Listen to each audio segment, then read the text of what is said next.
السلام عليكم ورحمة الله وبركاته. الحمد لله رب العالمين،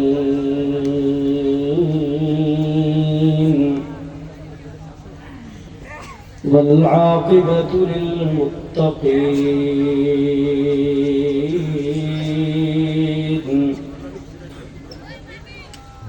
والصلاة والسلام على أشرف الأنبياء والمرسلين، وعلى آله وأصحابه أجمعين.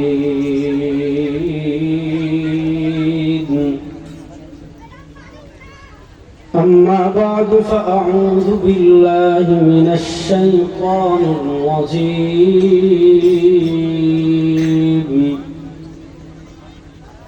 بسم الله الرحمن الرحيم.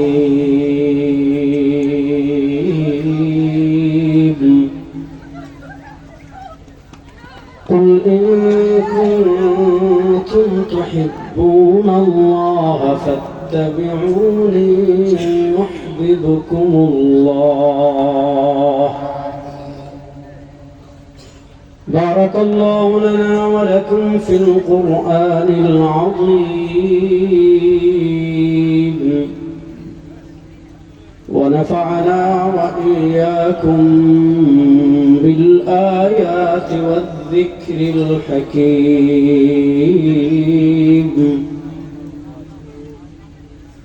وقال رسول الله صلى الله عليه وسلم: تركت فيكم أمرين لن تضلوا ما تمسكتم بهما، كتاب الله وسنة رسوله، أو كما قال عليه الصلاة والسلام. আল্লাহ রাব্বুল আলামিনের লাখ কোটি শুকরিয়া আদায় করছি। আল্লাহ রাব্বুল আলামিন আমাদেরকে অত্যন্ত দয়া করে মায়া করে আজকের এই আযীমুশ শান মজলিসে আল্লাহ তাআলা এই গভীর রাতে আমাদেরকে আসার, বসার, কথা বলার, কথা শোনার তৌফিক দান করেছেন। আমরা সবাই একবার কালেমাতুশ শুকর আদায় করি, আলহামদুলিল্লাহ। কিপটামি করবেন না, সবাই মন খুলে একবার পড়েন আলহামদুলিল্লাহ। দেখেন, খুব লম্বা চূড়া কথা বলবো না, খুব লম্বা চূড়া কথা বলার সময় সুযোগ নেই। আমাদের মুরব্বী মহাসচিব আলোচনা করেছেন, আমাদের হযরত মাওলানা কারি আমানুল্লাহ সিদ্দিকী সাহেব বয়ান করেছেন। আমি দু চারটা সংক্ষিপ্ত মোটা মোটা কথা আপনাদের বিবেকে আঘাত করার জন্য, মাথায় লাগানোর জন্য মোটা মোটা দু চারটা কথা বলে আমরা আলোচনা শেষ করবো ইনশাআল্লাহ। প্রথম একটা জিনিস বুঝেন, এই শতাব্দীতে মুসলমানদের সবচেয়ে বড় সংকট কোন জায়গায়? ভালো করে কথা শুনবেন। এই শতাব্দীতে, প্রশ্ন হলো, এই শতাব্দীতে মুসলমানদের সবচেয়ে বড় সংকটের জায়গা কোনটা? ভালো করে বুঝবেন। আমরা যদি ইসলামের ইতিহাস দেখি, বিধর্মীদের সাথে আমাদের শত্রু যেমন আমরা চিনি, ক্রুসেডাররা আমাদের দুশমন আমরা চিনি, আমেরিকা আমাদের দুশমন আমরা জানি, রাশিয়া আমাদের দুশমন আমরা জানি, ইসরায়েল আমাদের দুশমন আমরা জানি, ভারত আমাদের না, রাস্তা বলেন, আমাদের বাংলাদেশের সবচেয়ে বড় শত্রু ভারত। তারা কখনো আমাদের দেশের উন্নতি সহ্য করে না। আমরা ইনশাআল্লাহ ভারতের আধিপত্যবাদকে 2024-এ এসে পরাজিত করেছি। আধিপত্যবাদীরা ভারত কিন্তু ঠিকই পালিয়ে গিয়েছে। শুধু ভারতের আধিপত্যবাদ না, কেউ যদি আমেরিকার নামে, ইংল্যান্ডের নামে, জার্মানের নামে, পর্তুগালের নামে, ফ্রান্সের নামে, রাশিয়ার নামে, ভারতের নামে কেউ যদি এই দেশে আধিপত্যবাদ বিস্তার করতে চায়, এদেশের মানুষ একমাত্র আল্লাহর সামনে মাথা নত করে, দুনিয়ার কোন ক্ষমতার কাছে আমরা মাথা নত করি না। কথা ভালো করে বুঝবেন। ইসলামের এক প্রকার শত্রু আছে, এদেরকে আমরা চিনি, এরা আমাদের শত্রু। আমাদের আমাদের শত্রুদের সাথে ইসলামের 1400 বছরের ইতিহাস দেখবেন, তাতারদের মোকাবেলা আমরা করেছিলাম। তাতারদের যে ভয়াবহ ফিতনা হয়েছিল, তাতাররা বাগদাদে আক্রমণ করেছে। ইসলামের শুধু না, পৃথিবীর প্রাচীন একটা নগরী বাগদাদ। কুরআনুল কারীমে মাদায়েনের কথা পাবেন, এগুলা পৃথিবীর হাজার হাজার হাজার হাজার বছর পূর্বের শহর। মুসলমানরা ইরাক বিজয় করার পর বাগদাদ মুসলমানদের অধীনে আসলো। বাগদাদ মোটা দাগে আগ্রাসনের সম্মুখীন হয়েছিল তাতারদের, মঙ্গলদের হাতে। মঙ্গলরা কি পরিমাণ নৃশংস ছিল, মঙ্গলরা কি পরিমাণ অমানবিক ছিল, মঙ্গলরা কি পরিমাণ হিংস্র ছিল, এটা বোঝার জন্য এতটুকু যথেষ্ট। বাগদাদে যখন মুসলমানদের খিলাফত চলে, ওই সময় বাগদাদে এসে মঙ্গোলিয়ানদের, তাতারদের ঢেউ এমন ভাবে পড়েছে, পুরো বাগদাদকে তারা ধ্বংস করে দিয়েছে। বাগদাদের একটা ঘরও রাখে নাই, বাগদাদের একটা মানুষও রাখে নাই, বাগদাদের লাইব্রেরির একটা বইও রাখে নাই, সব ফেলে দিয়েছে, সব মানুষকে হত্যা করে ফেলেছে, সব বাড়িঘর সব ধ্বংস করে দিয়েছে। শুনেন, কিয়ামতের মৌলিক আলামতের একটা আলামত হলো খুরুজ ইয়াজুজ ওয়া মাজুজ। পৃথিবীতে ইয়াজুজ মাজুজ বের হবে। ইয়াজুজ মাজুজকে আমেরিকা মোকাবেলা করতে পারবে না, ইয়াজুজ মাজুজকে রাশিয়া মোকাবেলা করতে পারবে না। ইন্না ইয়াজুজ ওয়া মাজুজ মুফসিদুনা ফিল আরদ। আল্লাহ কোরআনে বলেছেন, ইয়াজুজ মাজুজ এরা দুনিয়াতে ফাসাদ সৃষ্টি করবে। তারা সংখ্যা এত বেশি হবে, যেদিন তারা দেয়াল টপকে পৃথিবীতে প্রথম আসবে, তো পৃথিবীতে আসার পর প্রথম তাদের সামনে পড়বে সমুদ্র। সমুদ্রের পানি খেয়ে এমন ভাবে শেষ করে ফেলবে যে পরবর্তীতে যারা আসবে তারা মনে করবে এটা মরুভূমি, সমুদ্র এখানে কখনো ছিলই না, অর্থাৎ বালি বের হয়ে যাবে। তাহলে তাদের সংখ্যার পরিমাণ কত? অর্থাৎ পৃথিবীর কোন মনুষ্য সভ্যতা ইয়াজুজ মাজুজের মোকাবেলা করতে পারবে না। আপনার কাছে যত আধুনিক অস্ত্র থাকুক, যত অ্যাটম বোম থাকুক, যত ট্যাঙ্ক থাকুক, যত কিছু থাকুক, আপনি ইয়াজুজ মাজুজের মোকাবেলা করতে পারবেন। এরা ঢেউয়ের মতো আছড়ে পড়বে। পৃথিবীর এমন কোন বাদ নাই, সমুদ্র সৈকতে গিয়ে যেখানে ঢেউ আসে, সমুদ্রের ঢেউ আপনি সমুদ্রের মাঝে বাদ দিয়ে আটকে রাখবেন, এমন কোন শক্তি পৃথিবীতে নাই। তো ইয়াজুজ মাজুজকে মুসলমানরা একটা সময় পর্যন্ত মনে করেছিল যে এরা হলো, অর্থাৎ তাতারদের, মঙ্গলদের, মুসলমানরা একটা সময় পর্যন্ত মনে করেছিল যে এরা হলো ইয়াজুজ মাজুজ, এদেরকে কেউ মোকাবেলা করতে পারবে না। এজন্য দেখা যাচ্ছে তাতারদের ঢেউ যখন কোনো মুসলিম ভূমিতে আসতো, তাতাররা এসেছে দিমাশকে, মুসলমানরা এরা আসার আগেই শহর খালি করে চলে গিয়েছে, খালি শহর তারা সব ধ্বংস করে দিয়েছে। যে তাতারদেরকে পৃথিবীর মানুষ ইয়াজুজ মাজুজ মনে করত, যে তাতাররা পৃথিবীর আগ্রাসী শক্তি ছিল, যে তাতারদের সামনে পৃথিবীর কেউ দাঁড়াতে পারে নাই, সেই তাতারদেরকে মুসলমানরা পরাজিত করেছে কি করে নাই? আইনে জালালতের যুদ্ধ করেছে। যে মুসলমানরা তাতারদেরকে পরাজিত করতে পেরেছে, যে মুসলমান 300 কুফফারদের, কুরাইশদের মেরুদণ্ড ভেঙে দিয়েছিল, যে মুসলমান মুতার যুদ্ধে রোমানদের কোমরকে ভেঙে দিয়েছিল, যে মুসলমান ইয়ারমুকে দাঁড়িয়ে গিয়েছিল, যে মুসলমান কাদসিয়া বিজয় লাভ করেছে, যে মুসলমান স্পেনে বিজয় লাভ করেছে, যে মুসলমান পৃথিবীর প্রান্তে প্রান্তে বিজয় লাভ করেছে, এই মুসলমান আজও যদি আদর্শের উপর উঠে যায়, এই মুসলমান আজও যদি কোরআন সুন্নাহর উপর উঠে যায়, আল্লাহ এবং তার রাসূল যে আদর্শ আমাদের সামনে রেখেছেন, মুসলমান আজও যদি সেই আদর্শের উপর উঠে যায়, আমাদেরকে পরাজিত করবে, আমাদেরকে মারবে, আমাদেরকে পৃথিবীতে লাঞ্ছিত করবে, এমন কোন শক্তি পৃথিবীতে নাই। এমন কোন শক্তি পৃথিবীতে নাই যে তাতারদের মতো আগ্রাসন। মুসলমান চিৎ করে দাঁড়িয়ে গিয়েছে। আইনে জালালতের যুদ্ধ থেকে পাল্টা খেলা শুরু হয়ে গিয়েছিল। ইসলামের ছোঁয়া যে পেয়েছে, দেখেন যে তাতাররা পৃথিবীর সবচেয়ে আগ্রাসী ছিল, সেই তাতাররা এক সময় মুসলমান হয়ে গিয়েছে। আপনারা তৈমুর লঙ্গের কথা জানেন। তৈমুর লং কিন্তু হালাকু খার বংশধর। তৈমুর লং কি ছিলেন? মুসলমান ছিলেন। তিনি মুসলমান হয়ে গিয়েছিলেন। হ্যাঁ, তার যুদ্ধ নীতি নিয়ে ইতিহাসে সমালোচনা আছে, সেদিকে আমি যাচ্ছি না। আমার কথা হলো, যুদ্ধ দুই প্রকারের। এক প্রকারের যুদ্ধ তরবারি দিয়ে করা হয়। তরবারির যুদ্ধে বেশিরভাগ সময় আমরা জিতেছি। কখনো আমরা পরাজিত হলেও ঘুরে দাঁড়াতে বেশি দিন সময় লাগে নাই। আমরা কুশের যুদ্ধের কথা জানি। খ্রিস্টান এবং ইহুদিদের মিত্র শক্তি, মূল ছিল খ্রিস্টান, তাদের সাথে অন্যান্য কাফের বেঈমান যারা আছে তারা যুগ করে। আমরা কুশের যুদ্ধের কথা জানি, সুলতান নুরউদ্দিন জঙ্গির কথা জানি, সুলতান ইমাদউদ্দিন জঙ্গির কথা জানি, সুলতান সালাউদ্দিন আইয়ুবী রাহিমাহুল্লাহর কথা জানি, রুকনুদ্দিন বাইবাস দ্য প্যান্থার যিনি ছিলেন সিংহ, একটা কথা জানি, কুরসের যুদ্ধে বেশিরভাগ সময় আমরা জিতেছি, কখনো খ্রিস্টানরা জিতেছে, কিন্তু আমরা পাল্টা ঘুরে দাঁড়াতে আমরা কখনো সময় নেই। এটা ছিল একটা যুদ্ধ, শক্তি দিয়ে, অস্ত্র দিয়ে।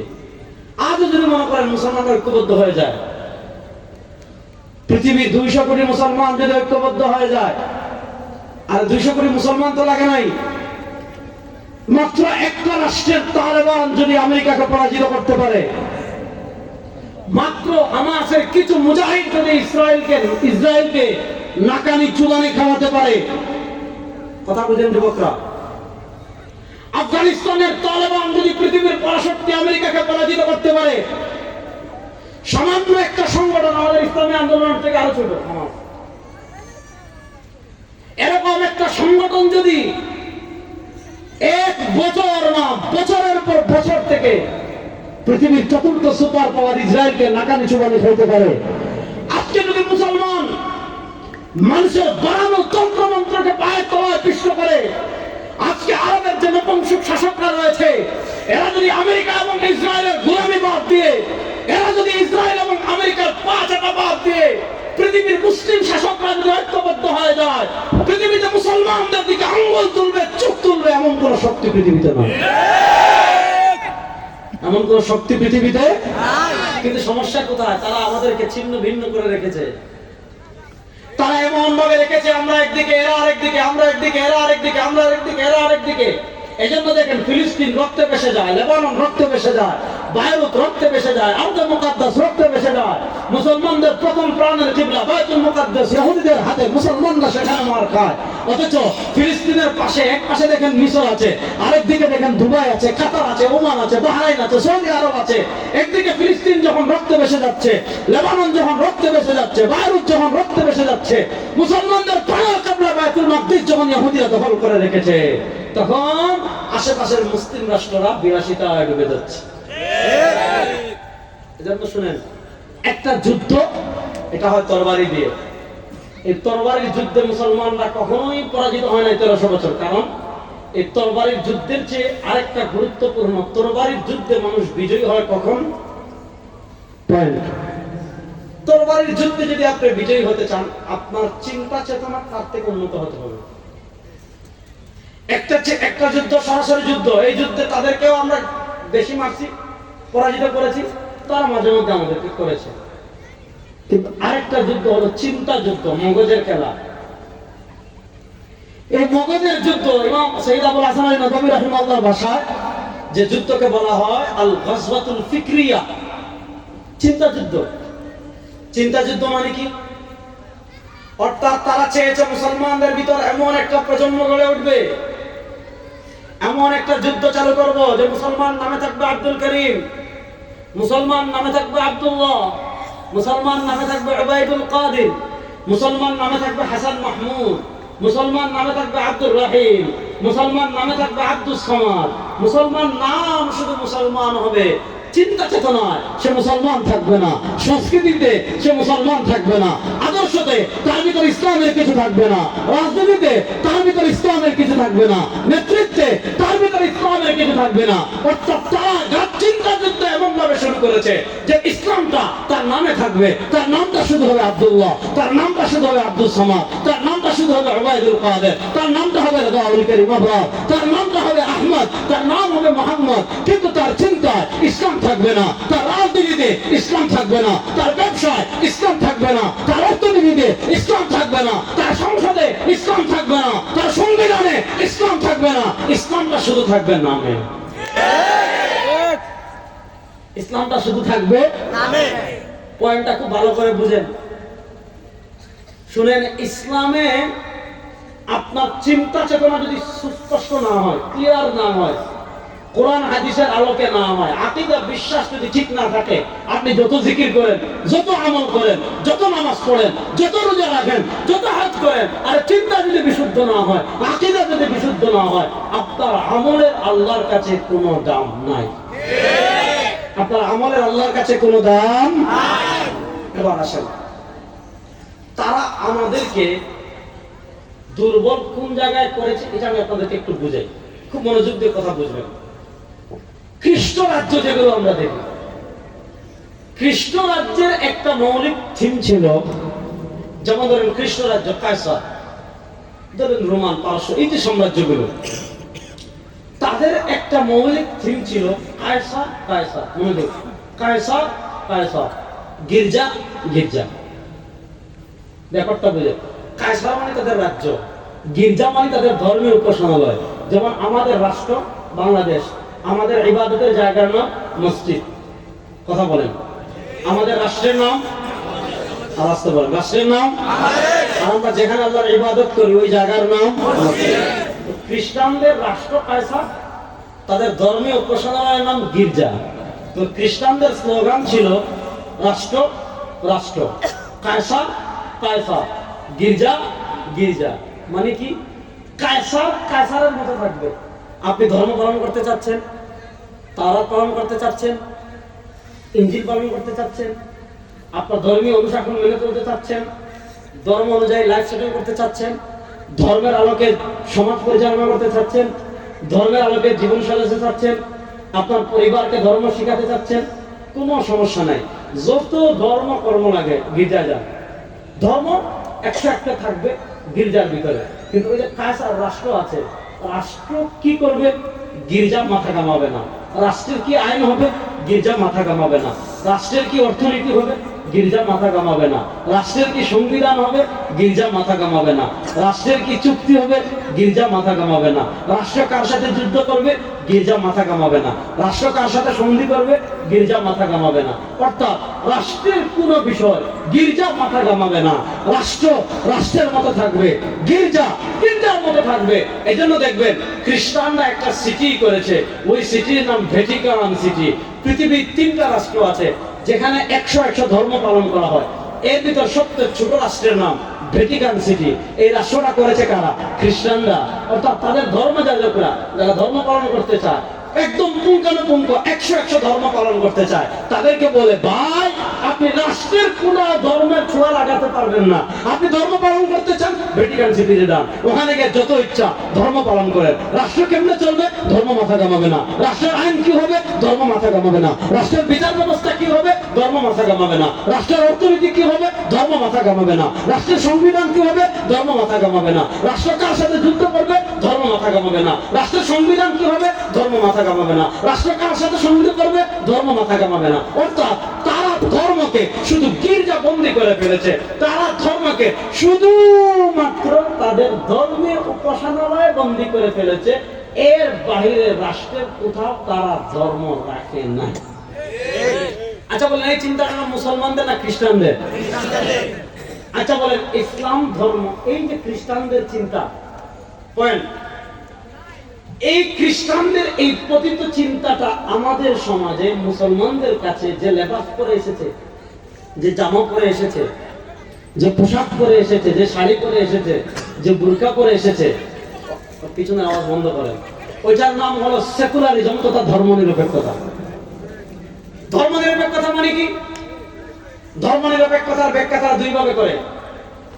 একটা হলো কট্টর ব্যাখ্যা, ওই ব্যাখ্যায় আমি গেলাম না। একটা সফট ব্যাখ্যা তারা আমাদেরকে শিখায়, জানেন? ওই যে খ্রিস্টানরা বলে ধর্ম থাকবে গির্জায়, তারা আমাদেরকে শিখায় ধর্ম থাকবে মসজিদে, ধর্ম থাকবে খানকায়, ধর্ম থাকবে মাজারে।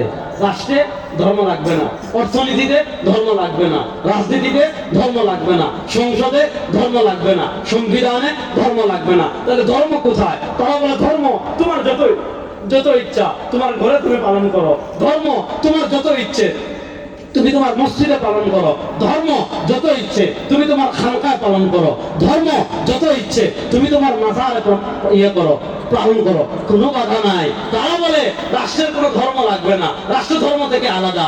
এবার বলেন, ইসলাম ধর্ম খ্রিস্টানদের মতো কি শুধু ঘরে থাকার জন্য এসেছে, শুধু মসজিদে থাকার জন্য এসেছে? না। ইসলাম কেন এসেছে? হুয়াল্লাযী আরসালা রাসূলাহু বিল হুদা, তিনি আল্লাহ তার রাসূলকে প্রেরণ করেছেন বিল হুদা, হেদায়েত দিয়ে, ওয়া দীনিল হাক্কি, আর একটা সত্য ধর্ম দিয়ে। কেন পাঠিয়েছেন? শুধু মসজিদে থাকার জন্য না। কেন পাঠিয়েছেন? শুধু ঘরে থাকার জন্য না। কেন পাঠিয়েছেন? শুধু মাজারে থাকার থাকার জন্য না। কেন পাঠিয়েছেন? শুধু খানকায় থাকার জন্য না। আল্লাহ ইসলাম দিয়েছেন মানুষের জীবনের সব ক্ষেত্রে, সেটা রাষ্ট্র হোক, সংবিধান হোক, সংসদ হোক, বিচার ব্যবস্থা হোক, রাষ্ট্রের সব ক্ষেত্রে মানুষের তন্ত্রমন্ত্রকে বিজয় করার জন্য না। আল্লাহ ইসলাম দিয়েছেন রাষ্ট্রের সব সেক্টরে বিজয় শক্তি হবে একমাত্র ইসলাম।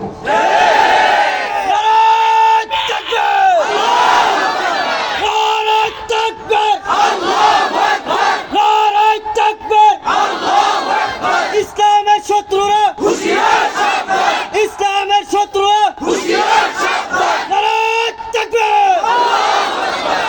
এখন দেখুন হুজুররা আয়সা বলবে, পীর সাহেবরা যখন বলবে আমরা মানুষের আইন চাই না, আল্লাহর আইন চাই, চান না? আপনারা আসতে বলেন না, শুনুন কি আছে? আর সার্বভৌমত্বের মালিক কে? আরে আপনারা কি আল্লাহ লামাকে হয়ে গেছেন সবাই? আমরা যখন জোরে জিকির করি তো জিকির করা যাবে না জোরে। ভাই দলিল লাগবে আমার কাছে এসে, একদম দলিল দিয়ে কবর দিয়ে দেবো জায়গায় ইনশাআল্লাহ। বলেন সার্বভৌমত্বের মালিক কে? আর আসতে বলেন সার্বভৌমত্বের মালিক যদি আল্লাহ হন, এই জমিনের মালিক যদি আল্লাহ হন, আসমানের মালিক যদি আল্লাহ হন, চন্দ্রের মালিক যদি আল্লাহ হন, সূর্যের মালিক যদি আল্লাহ হন, আমাদের মালিক যদি আল্লাহ হন, তাহলে এই জমিনে আইন চলবে একমাত্র কার? ক্ষমতা চলবে একমাত্র কার? কেন বাপের ক্ষমতা চলতে পারে?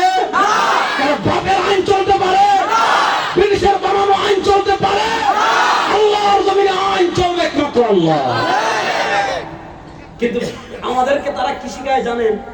ইসলাম মানে তো আপনি পেশা খানকায় মুরিদদের জিকির করবেন, ইসলামই তো শেষ। ইসলাম মানে মসজিদে নামাজ পড়বে, এই তো শেষ। ইসলাম মানে মাজারে উরুস কথা বুঝেন, এটা এটা হলো মানে ইহুদি খ্রিস্টানদের শিখানো ইসলাম। ইসলাম মানে আপনি মুরিদদের নিয়ে ইসলাম করবেন, খানকায় পড়ে থাকেন, দুনিয়ার কোন দিকে গেল, আসমান কোন দিকে গেল, চন্দ্র কোন দিকে গেল, সূর্য কোন দিকে গেল, এটা নিয়ে আপনি চিন্তা করবেন না। মসজিদে নামাজ পড়েন, তাসবিহ পড়েন, এটা আমি একটা খাটো করছি না, আমি পীর মুরিদদেরকেও খাটো করছি না, নামাজকেও খাটো করছি না। কিন্তু শুনেন, তারা আপনাকে এভাবে ইসলাম শেখায়, মসজিদে, পরিবারে, এখানে ইসলাম। তাদেরকে আপনি বলেন তাহলে আইন কাদের হবে? আমাদের। নেতৃত্ব কাদের হবে? আমাদের। সংবিধান কাদের হবে? আমাদের। সংসদ কাদের হবে? আমাদের। বিচার ব্যবস্থা কাদের করবে? আমাদের। ইসলাম কি শুধু মসজিদে নামাজ পড়ার জন্য আসছে? শুধু নামাজ পড়ার জন্য যদি ইসলাম হইতো, নামাজ ইসলামের অন্যতম গুরুত্বপূর্ণ ইবাদত, আল্লাহু আকবার। নামাজকে আমি একটু খাটো করছি না। শুধুমাত্র যদি জিকির করার জন্য ইসলাম হতো, আল্লাহ নবী ইসলাম দান শহীদ করা লাগতো না, আল্লাহ নবী ইসলাম তায়েফে রক্ত জড়ানো লাগতো না। শুনেন, আপনার জীবনের সব ক্ষেত্রে কোরআনে আপনি যখন আকিমুস সালাহ পাবেন, নামাজ প্রতিষ্ঠার কথা পাবেন, ঠিক তেমনি ভাবে আকিমুদ্দিন, দিন প্রতিষ্ঠার কথা পাবেন। এখানে বাড়াবাড়ি করা যাবে না। একদল বলে ইসলামের রাষ্ট্রনীতি, রাষ্ট্র পরিচালনা, রাজনীতি বলতেই কিছু নাই, এটা এক প্রকার ভ্রান্তি। আবার আরেকজন এটাকে খণ্ডন করতে গিয়ে ইসলাম ধর্মকেই রাজনীতি সর্বস্ব বানিয়ে ফেলেছে। এখন দেখা গেল তারা বলে মূল হলে একামতে দিন, নামাজ এটা অধীন, রোজা এটা অধীন, হজ এটা অধীন, যাকাত এটা অধীন। এটাও ঠিক না, এটাও ভ্রষ্টতা। ইসলামে বাড়াবাড়িও নাই, ছাড়াছাড়িও নাই। এবার আমি যে কথাটা বলতে পারছি, আমরা 92% মুসলমান বাংলাদেশে বসবাস করি। এই বাংলাদেশে আপনি দেখেন, আপনি একটা একটা একটা একটা জিনিস ধরেন। প্রথমে আছেন বিচার ব্যবস্থায়। আমাদের দেশের বিচার ব্যবস্থায় কোরআন আছে? বড় আস্তে বললেন। হাদিস আছে? নবী ইসলাম আছেন? আল্লাহর আইন আছে? আচ্ছা, এবার বুঝেন, একটা রাষ্ট্রের বিচার ব্যবস্থা কেমনে চলবে এই ব্যাপারে কোরআনের দিক নির্দেশনা আছে না নাই? জুড়ে বলেন, আছে না নাই? দেখেন, ইসলাম বিচার ব্যবস্থার দণ্ডবিধি দিয়েছে 3 প্রকার। ইসলাম কয় প্রকারের দণ্ডবিধি দিয়েছে? মুখ খুলে বলেন, কয় প্রকারের দণ্ডবিধি দিয়েছে? বলেন, 1 নম্বর হুদুদ। সবাই আমার সাথে বলেন, হুদুদ, কিসাস, তা'যিরাত। বলেন, হুদুদ, কিসাস, তা'যিরাত। তাহলে ইসলাম দণ্ডবিধি দিয়েছে কয় প্রকার? 3 প্রকার। তুমি বলো, তুমি দাঁড়াও, তুমি দাঁড়াও, বলো। 1 নম্বর হুদুদ, 2 নম্বর কিসাস, 3 নম্বর তা'যিরাত। আবার বলো, 1 নম্বর হুদুদ, 2 নম্বর কিসাস, 3 নম্বর তা'যিরাত। মনে থাকবে তো? আচ্ছা, তাহলে ইসলাম দণ্ডবিধি দিয়েছে কয় প্রকার? 3 প্রকার। এবার আমি আপনাদেরকে ইতিহাস বলি, তারপরে শুনেন। এই ভারত উপমহাদেশ আমরা মুসলমান, আচ্ছা একটু পিছনে যাই, বাংলাদেশ হয়েছে 1971-এ। 1971-এর আগে 1971 থেকে 1947 থেকে 1971 পর্যন্ত আমরা ছিলাম পাকিস্তান। 1947-এর আগে 1803 সাল থেকে নিয়ে 1947 সাল পর্যন্ত এই দেশ ছিল ব্রিটিশদের দখলে। ব্রিটিশরা এই দেশ দখল করেছিল। ব্রিটিশদের আগে 700 বছর এই দেশের শাসন ক্ষমতায় ছিল ইসলাম, এই দেশের শাসন ক্ষমতায় ছিল মুসলমান। এবার বুঝেন, ব্রিটিশরা ব্যবসার নামে এসেছিল, ইস্ট ইন্ডিয়া কোম্পানি ব্যবসার নামে এসে তারা এই দেশের ক্ষমতাকে দখল করেছিল। এবার বলেন, এই যে বাংলাদেশ, ভারত, পাকিস্তান যখন এক রাষ্ট্র ছিল, তখন ইস্ট ইন্ডিয়া কোম্পানি 150 বছরের মতো এই দেশকে শাসন করেছে। এবার আপনারা বলেন যে 150 বছর ইস্ট ইন্ডিয়া কোম্পানি এই দেশকে শাসন করেছে, তারা এই দেশের মালিক ছিল না ডাকাত ছিল? আজকে বলেন, তারা এই দেশের মালিক ছিল না ডাকাত ছিল? এখন দেখেন, ডাকাতকে আপনি বিদায় করেছেন 150 বছর সংগ্রাম করে। আজকে যারা আমাদের দিকে আঙুল তোলেন, আজকে যারা রাজনীতি থেকে আমাদেরকে মাইনাস করতে চান, আজকে যারা ইসলামকে এই দেশ থেকে মাইনাস করতে চান, তাদের উদ্দেশ্যে আমাদের পরিষ্কার পয়গাম, তাদের উদ্দেশ্যে আমাদের পরিষ্কার বার্তা। আরে তোমরা যারা আজকে স্বাধীনতার চেতনার কথা আমাদেরকে বলো, তোমাদের ইতিহাস আমাদের জানা আছে। তোমাদের বাপ-দাদারা ব্রিটিশের দালালি করেছে, ব্রিটিশের টাকা খেয়েছে। আর এই ভারত উপমহাদেশে ব্রিটিশের বিরুদ্ধে জিহাদ করেছেন, ব্রিটিশের বিরুদ্ধে সংগ্রাম করেছেন, ব্রিটিশের বিরুদ্ধে জীবন দিয়েছেন, জেল কেটেছেন আমাদের বাপ-দাদা আগামীরা। সুতরাং এই দেশে আমরা যদি কথা না বলে, এই দেশে কথা বলার অধিকার কারো না। আমাদেরকে মাইনাস করবে এমন ক্ষমতা পৃথিবীর কারো, বাংলাদেশের তো কারোই নাই। যারা মাইনাস করতে চেয়েছিল গটু ভারত। আমরা কিন্তু বলেছিলাম আপনাদেরকে ভারত বাঁচাতে পারবে না। বাংলাদেশে এটা থেকে শিক্ষা নেবেন। ইসলামকে মাইনাস করতে চাইবেন, কোরআনকে মাইনাস করতে চাইবেন, ইসলামের রাজনীতিকে মাইনাস করতে চাইবেন, ভারতের আধিপত্যবাদ প্রতিষ্ঠা করতে চাইবেন, হিন্দু আইনি শিক্ষা সিলেবাস চালু করে এই দেশ থেকে কোরআনকে বিদায় করার স্বপ্ন দেখবেন। ইসলাম থাকবে, কোরআন থাকবে, ইসলামের রাজনীতি থাকবে, সব কিছু থাকবে। যারা বিদায় করতে চাইবে এই দেশ ছেড়ে ভারতে পালিয়ে যেতে বাধ্য হবে। কথা ভালো করে বুঝবেন। এবার বলেন, ব্রিটিশ এই দেশের মালিক ছিল না ডাকাত ছিল? আরে আল্লাহর বান্দারা জোরে বলেন, ব্রিটিশ এই দেশের মালিক ছিল না ডাকাত ছিল? এবার দেখেন, ব্রিটিশ আমাদের থেকে তাড়িয়ে দিয়েছে। একটা জিনিস দেখেন, আওয়ামী লীগ বিদায় নিয়েছে, আমরা সংস্কারের কথা শুনছি। সংবিধান সংস্কার হবে, আইন সংস্কার হবে, নির্বাচন ব্যবস্থা সংস্কার হবে, সবকিছু সংস্কার হবে। কেন সংস্কারের কথা বলছেন? সংস্কারের কথা এই জন্য বলছেন, তারা ফ্যাসিস্ট ছিল, তারা মানুষের অধিকার নষ্ট করেছে, তারা মানুষের অধিকারকে ক্ষুণ্ণ করেছে। এজন্য এদেশের মানুষ চায় রাষ্ট্র সংস্কার হোক, সংবিধান সংস্কার হোক, আইন আদালত সংস্কার হোক, সবকিছু সংস্কার হোক। কিন্তু দেখেন, ব্রিটিশ যারা 150 বছর আপনার পূর্বসূরীদের উপর অত্যাচার করেছে, জুলুম করেছে, সে জেল দিয়েছে, জুলুম দিয়েছে, হামলা করেছে, মামলা করেছে, হত্যা করেছে, শহীদ করেছে, তারা বিদায় নেওয়ার 80 বছর হয়ে গিয়েছে। কিন্তু তারা যে বিচার ব্যবস্থা আমাদের ঘাড়ে চাপিয়ে দিয়েছে, এটা আমাদের দেশে এখন আছে না? না, আপনি চিন্তা করেছেন কখনো এইভাবে? ইসলাম দিয়েছে দণ্ডবিধি 3 প্রকার, হুদুদ, কিসাস, তা'যীরাত। ব্রিটিশ দিয়েছে 2 প্রকার, দেওয়ানি, ফৌজদারি। ও মুসলমান, ব্রিটিশের বানানো আইন দিয়ে, ব্রিটিশের বানানো দণ্ডবিধি দিয়ে, ব্রিটিশের বানানো বিচার ব্যবস্থা দিয়ে 53 বছর বাংলাদেশের বাংলাদেশের আদালত পরিচালিত হয়েছে। 53 বছরের শাসন আমরা দেখেছি, 53 বছরে আমরা বিচার ব্যবস্থায় দেখেছি। আপনারা বলেন, এই দেশের মানুষ ন্যায় বিচার পায়? যে দল ক্ষমতায় যায় তারাই বলে ন্যায় বিচার আছে, আবার 5 বছর পর তাদের ক্ষমতা চেঞ্জ হলেই তারা বলে ন্যায় বিচার নাই। যে আওয়ামী লীগ 15 বছর থেকে বলেছে আওয়ামী লীগ বিচার ব্যবস্থা স্বাধীন, বিচার ব্যবস্থা তাদের কিছুই নাই। এখন 3 মাস হয় নাই, তারা বলে বাংলাদেশে আইনের শাসন বলতে কিছু নাই। বলে কি বলে না? আমি যে জিনিসটা বলতে চাচ্ছি, এই 53 বছর আপনারা দেখলেন মানুষের বানানো আইন দিয়ে, ব্রিটিশের আইন দিয়ে ন্যায় বিচার প্রতিষ্ঠা করা সম্ভব হয়েছে, খুন বন্ধ করা সম্ভব হয়েছে, চুরি বন্ধ করা সম্ভব হয়েছে, টাকা পাচার করা বন্ধ করা সম্ভব হয়েছে। আরে বাংলাদেশে গত 15 বছরে যেই পরিমাণ টাকা পাচার হয়েছে, এই যে আমার বাম পাশে যে পদ্মা সেতু আছে, শুনেন, বাংলাদেশে এই ফ্যাসিস্ট আওয়ামী লীগরা গত 15 বছরে যেই পরিমাণ টাকা পাচার করেছে, ওই টাকা দিয়ে এরকম 64টা পদ্মা সেতু বানানো যায়। চিন্তা করতেছেন কয়টা? এখন বলেন, ব্রিটিশের বানানো আইন আমরা বলি বাংলাদেশে খুন বন্ধ করতে চান, গুম বন্ধ করতে চান, দুর্নীতি বন্ধ করতে চান, অত্যাচার বন্ধ করতে চান, মানে আত্মসাৎ করা বন্ধ করতে চান, উন্নয়নের নামে এটার বদলে পাস করা বন্ধ করতে চান, সন্ধি প্রতিষ্ঠা করতে চান, ইনসাফ প্রতিষ্ঠা করতে চান। আল্লাহর জাতের কসম করে বলি, মাত্র 6 মাসের জন্য কোরআনের আইন বাস্তবায়ন করেন, বাংলাদেশ প্রকৃতপক্ষে সোনার বাংলাদেশ হয়ে যাবে। এখন কোরআনের আইন দেশে বাস্তবায়ন হোক, কারা কারা চান দেখে এই কোরআনের বিচার ব্যবস্থা, কোরআন দিয়ে দেশের বিচারকরা বিচার করুক, এটা আপনারা চান কি চান না? এটা দেখতে হলে কাজ লাগবে একটা, সেটা ওই যে ব্রিটিশরা আমাদের মাথায় বসাইছে, ইসলাম মানে মিলাদ পড়া আর জিলাপি খাওয়া। ইসলাম মানে মহাপবিত্র উরদু শরীফ, ট্রাকের পর ট্রাক গরু নিয়ে যান, বলবে গরু লাগবে 5টা, তারা 10টা দিবে, যোগ করে কয় ডেক বিরিয়ানি 16 ডেক, তারা আপনাকে 32 ডেক দিবে, যে ইচ্ছা মতো খাও। কিন্তু শুনেন, এই যে বিচার ব্যবস্থা ইসলাম নাই, এই বিচার ব্যবস্থায় ইসলামী বিচার ব্যবস্থা প্রতিষ্ঠা করা আমাদের দায়িত্ব কি দায়িত্ব না? এটা কখন হবে? যখন আপনি রাষ্ট্র ক্ষমতা ইসলামকে নিতে পারবেন, যখন আপনি রাষ্ট্র ক্ষমতায় কোরআনকে নিতে পারবেন। এখন তারা আমাদেরকে শিখায়, আরে রাষ্ট্রের আবার ধর্ম কি? যুক্তি, হুজুর রাষ্ট্রের তো জান্নাত নাই, যুক্তি বুঝেন, হুজুর রাষ্ট্রের তো জাহান্নাম নাই, হুজুর রাষ্ট্রের তো আমল নাই, নামাজ নাই, রোজা নাই, হজ নাই, যাকাত নাই, রাষ্ট্রের আবার ধর্ম কি? কি সুন্দর শাহবাগী প্রশ্ন। অবশ্য যারা এই প্রশ্নগুলো আগে করতো 3 মাস আগে টকশোতে, এরা সবাই গর্তে ঢুকে গেছে, কাউকে খুঁজে পাওয়া যাচ্ছে না। জাফর ইকবাল গর্তে, কোথায় গর্তে, খুঁজে পাওয়া যাচ্ছে?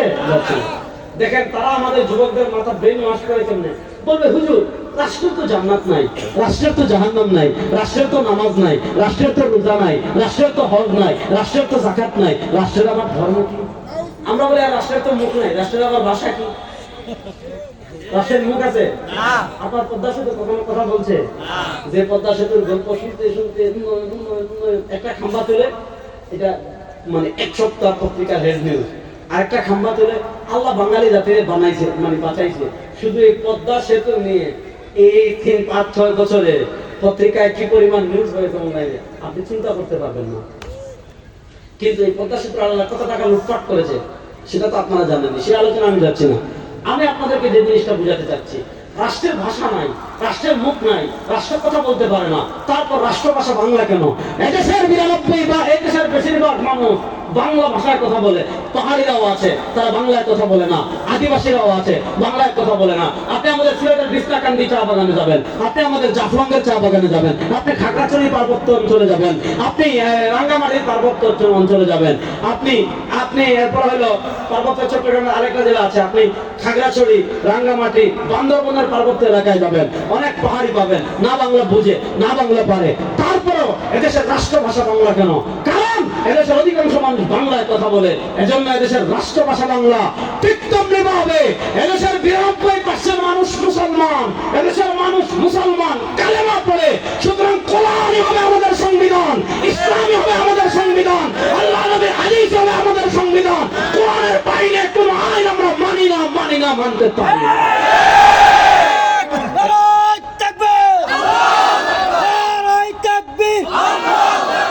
আগামী বাংলা, কোরআনের বাংলা, আগামীর বাংলা, আগামী বাংলা, কোরআনের বাংলা। এবার বলেন,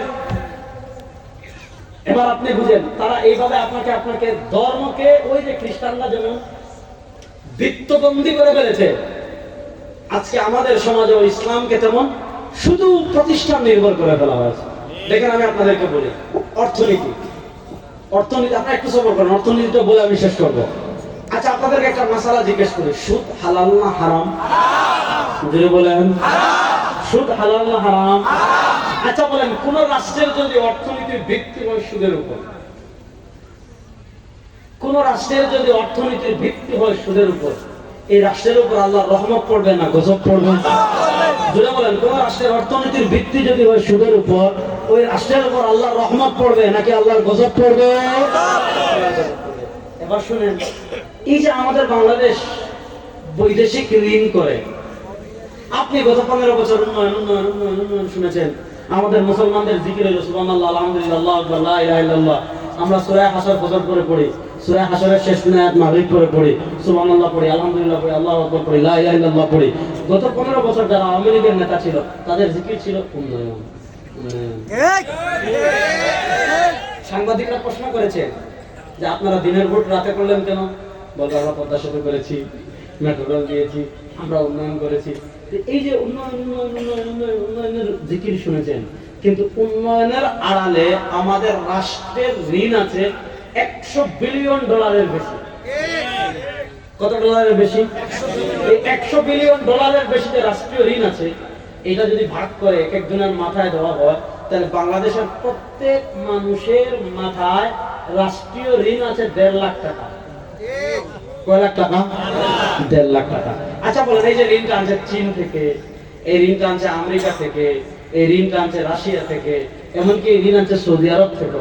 এবার বলেন, এই যে প্রতি বছর জুনে যখন বাজেট দিবে, দেখবে আমাদের যারা সংসদ সদস্য বা অর্থমন্ত্রী হবেন, তারা প্রত্যেক বছর বাজেটে বিশাল ঘাটতি দেখাবেন, অর্থাৎ বাজেট করবেন অনেক বড়, টাকা এর তুলনায় কম, বিশাল ঘাটতি থাকে। এখন ঘাটতি পূরণের জন্য কি করতে হবে? চীন থেকে ঋণ আনেন, জাতিসংঘ থেকে ঋণ আনেন, বিশ্ব ব্যাংক থেকে ঋণ আনেন, রাশিয়া থেকে ঋণ আনেন, আমেরিকা থেকে ঋণ আনেন, সৌদি থেকে ঋণ আনেন। আচ্ছা বলেন, এই যে রাষ্ট্রের চড়া মূল্যে যে, আচ্ছা এই যে রাষ্ট্র যে বিলিয়ন বিলিয়ন ডলার, $100 বিলিয়ন অধিক ঋণ আছে, আচ্ছা বলেন এই ঋণ সুদ সহ না সুদ ছাড়া? রাষ্ট্র বলেন। এবার বলেন, যে রাষ্ট্রের অর্থনীতির ভিত্তি সুদের উপর, এই রাষ্ট্রে সুদ মুক্ত অর্থনীতি প্রতিষ্ঠা করা হিন্দুদের দায়িত্ব, খ্রিস্টানদের, ইহুদিদের, বৌদ্ধদের, কাদের দায়িত্ব? এখন আপনি বলতে পারেন, আপনার সব হুজুর ওয়াজ তো বড় সুন্দর করতেছেন, ইসলামী অর্থনীতির দেশ হবে, কিন্তু এখন তো সারা দুনিয়া পুঁজিবাদী অর্থনীতি, সারা দুনিয়া আমেরিকা নিয়ন্ত্রণ করে, সারা দুনিয়া বিশ্ব ব্যাংক নিয়ন্ত্রণ করে। এখন সুদ ছাড়া একটা রাষ্ট্রের অর্থনীতি কেমনে দাঁড়াবে? এখন সুদ ছাড়া একটা রাষ্ট্রের অর্থনীতি কেমনে প্রতিষ্ঠা হবে? আরে আমরা বলি, একটা রাষ্ট্রের অর্থনীতি দিয়ে সুদ ছাড়া দাঁড়াতে পারে এবং সুদ মুক্ত অর্থনীতি হলে সেই রাষ্ট্র এগিয়ে যায়। এটা বোঝার জন্য সিদ্দিক আকবরের খেলাফতের কাছে যাওয়া লাগবে না, ওমর ইবনে খাত্তাব রাদিয়াল্লাহু তাআলা আনহুর খেলাফতের যুগে যাওয়া লাগবে না। আরে এই যুগে এসেও যে সুদ মুক্ত অর্থনীতি সম্ভব, সুদ ছাড়া অর্থনীতি প্রতিষ্ঠা করলে একটা রাষ্ট্র দুনিয়ার সব আলেমের রক্তচক্ষু অপেক্ষা করে এগিয়ে যায়। তার সবচেয়ে বড় উপমা, যেই ভূমিতে আল্লাহর সিংহরা বসবাস করে, যেই ভূমিতে এই উম্মার সিংহ সন্তানরা বসবাস করে, সেই আফগানিস্তানের দিকে থাকান। সারা দুনিয়া তাদেরকে স্ট্রাইক দিয়ে রেখেছে, তাদের রিজার্ভ আটকে রেখেছে, তাদেরকে কেউ স্বীকৃতি দেয় না, তাদের সাথে কেউ লেনদেন করে না। তারপরও বাংলাদেশের শাহবাগী মিডিয়ারাও নিউজ করছে, আফগানিস্তানের অর্থনীতি যেইভাবে এগিয়ে যাচ্ছে, আগামী পৃথিবীতে তারা সুপার পাওয়ার পরাশক্তি হয়ে যাবে। এই সবুজ পাগড়িওয়ালারা, আফগানিস্তানে যদি কালো পাগড়িওয়ালারা ইসলাম হুকুমত প্রতিষ্ঠা করতে পারে, এই বাংলাদেশে ইসলাম প্রতিষ্ঠা করার জন্য আপনারা জীবন দিতে প্রস্তুত আছেন তো ইনশাআল্লাহ? আল্লাহর হাজির নাজির দেখে বলেন, প্রস্তুত আছেন তো ইনশাআল্লাহ? এই বাংলাদেশে কোরআন বিজয় হোক, আমরা চাই কি চাই না? এই বাংলাদেশে কোরআন অনুযায়ী আমাদের সংসদ চলুক, কোরআন অনুযায়ী আমাদের বিচারে চলুক, কোরআন অনুযায়ী আমাদের সংবিধান হোক, আমরা চাই কি চাই না? সুতরাং বাংলাদেশ ইসলাম বিজয় করা পর্যন্ত আমাদের মিশন কখনো থামবে না। আওয়াজ করে বলেন, ইসলামকে বিজয় করা পর্যন্ত আমাদের মিশন কখনো থামবে না। সমস্যা হলো আমাদের চিন্তার জায়গাটা। আমরা এখনো যে রাষ্ট্র পর্যায়ে ইসলাম প্রতিষ্ঠা করা একটা গুরুত্বপূর্ণ বিধান, এটাই তো বুঝি না। আমরা মনে করি ইসলাম মানে বাস নামাজ পড়তেছি, জিকির করতেছি, আলহামদুলিল্লাহ। হ্যাঁ, নামাজ পড়া, জিকির করা ইবাদত, ইবাদত মাকসুদা। কিন্তু রাষ্ট্রের দেখেন অনিষ্ট, আপনি দেখেন এই বাংলাদেশে আমরা 92% মুসলমানের দেশ, এই দেশে কি না হচ্ছে? আইয়ামে জাহিলিয়াতের কাফেররা চা করতো, আমাদের দেশে তা আছে না নাই? আইয়ামে জাহিলিয়াতের কাফের কথা কথা মানুষ খুন করে ফেলতো, খুন আছে না নাই? এখন বন্ধ দেখেন আপনি কত স্মার্ট, ডিজিটাল, সোনা রূপা, কত বাংলাদেশ দেখলেন, কোন বাংলাদেশ খুন বন্ধ করতে পারছে?